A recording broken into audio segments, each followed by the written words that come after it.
Welcome back to Crops the Natural Way, where we turn garden failures into extraordinary successes using simple household items that most people never consider. Today we're tackling one of the most frustrating situations any composter faces: a bin full of material that looks like finished compost, but behaves like lifeless dirt, delivering none of the growth-boosting benefits that active compost provides. If your compost sits cold and odorless with no visible decomposition happening, or if finished compost fails to improve your garden despite months of work creating it, this activation technique will transform that dormant material into the microbial powerhouse your plants desperately need.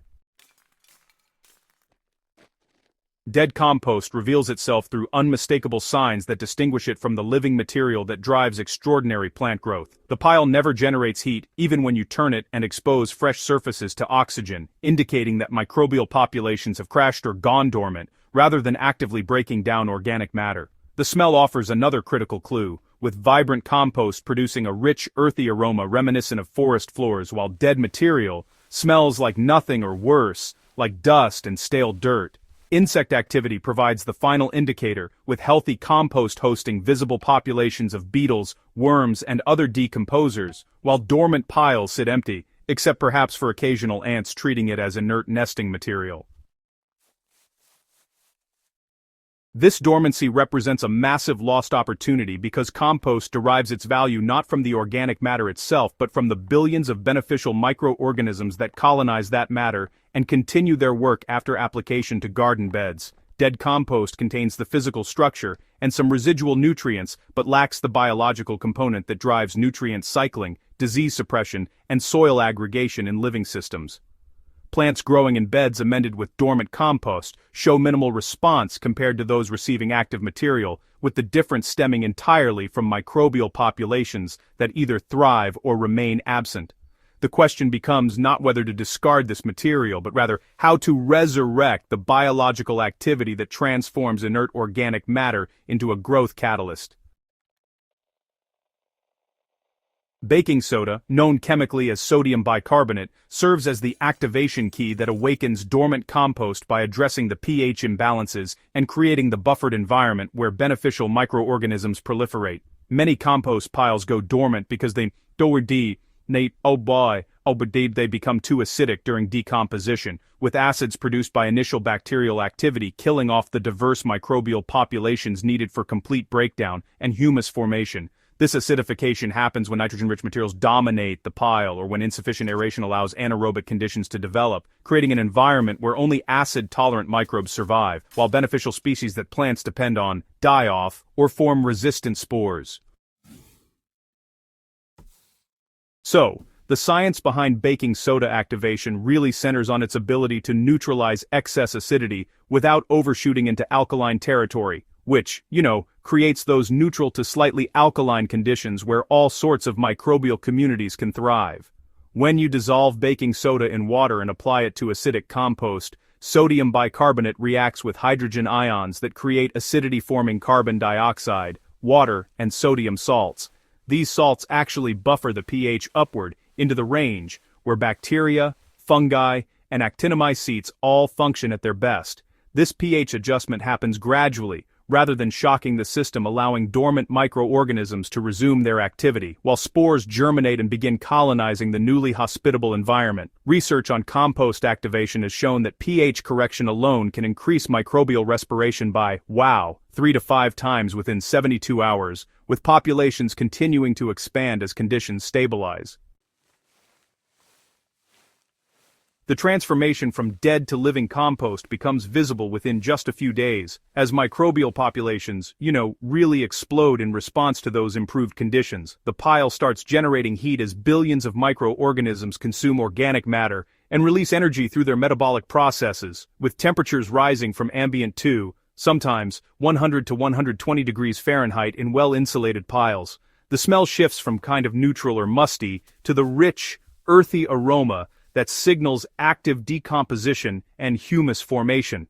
That's a sure sign that beneficial organisms have displaced any pathogenic species that might have dominated during the dormant phase. If you take a look, you'll notice increased insect activity too, as beetles and other decomposers return to feed on the thriving microbial populations, creating that complex food web that really characterizes healthy compost ecosystems. Creating the baking soda activation solution does require some precise measurement so you can achieve pH correction without overshooting into excessive alkalinity, which could, honestly, create new problems. To get it right, mix 4 tablespoons of baking soda per gallon of non-chlorinated water, stirring thoroughly until the powder dissolves completely and the solution appears nice and clear. This concentration gives you enough buffering capacity to raise pH in acidic compost, while staying dilute enough to avoid sodium buildup that could, damage soil structure or harm plants in later applications. Be sure to prepare enough solution to thoroughly moisten your compost pile, and a good rule of thumb is about 1 gallon of solution per cubic foot of material, especially for piles that have dried out during dormancy. Application technique determines how effectively the solution reaches and activates dormant microorganisms throughout the pile, rather than just affecting surface layers. Use a watering can with a rose attachment or a garden sprayer to distribute the solution evenly, working in layers, as you turn the pile to ensure penetration to the center where the most severe dormancy often occurs. Turn and moisten each 6-inch layer before adding the next, creating uniform conditions throughout the mass rather than wet exterior, with dry interior pockets that remain inactive. The goal is to achieve moisture levels around 50 to 60% similar to a wrung-out sponge, which provides the water microorganisms need for metabolism, while maintaining the air spaces essential for aerobic decomposition.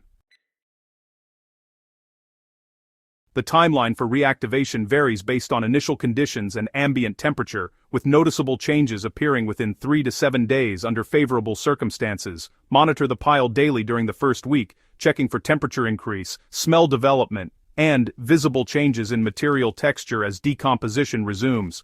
Piles that were extremely dormant or severely acidic may require a second application after 1 week, using half the initial concentration to continue supporting microbial recovery without overshooting optimal pH.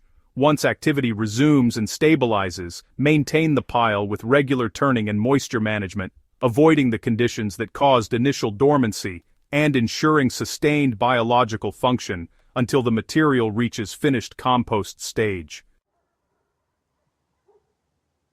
The difference between dead and reactivated compost becomes immediately apparent when both are applied to garden beds and plant response is observed over subsequent weeks. Living compost inoculates soil with diverse microbial populations that immediately begin processing native organic matter, releasing nutrients that were present but unavailable, and creating the soil aggregates that improve structure and water dynamics. Plants growing in beds amended with active compost show accelerated growth rates, deeper green coloration, and enhanced disease resistance compared to those receiving dormant material, with differences visible within 2 weeks of application and compounding throughout the growing season.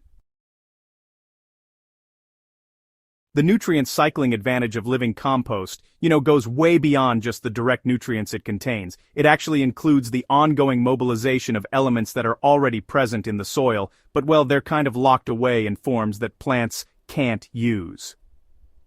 Bacteria and fungi in active compost, they produce organic acids and enzymes that dissolve mineral nutrients from soil particles, making things like phosphorus, potassium, and micronutrients accessible to plant roots that honestly can't extract these elements on their own. This sort of biological mining keeps going for months after you apply compost, as those microbial populations settle into your garden soil and kick off the continuous nutrient transformation that really defines healthy growing systems. And, interestingly, research comparing microbial versus sterile compost shows that biologically active material can boost plant-available nutrients by something like 40 to 70%, way beyond what you'd expect just from a chemical analysis of the compost itself.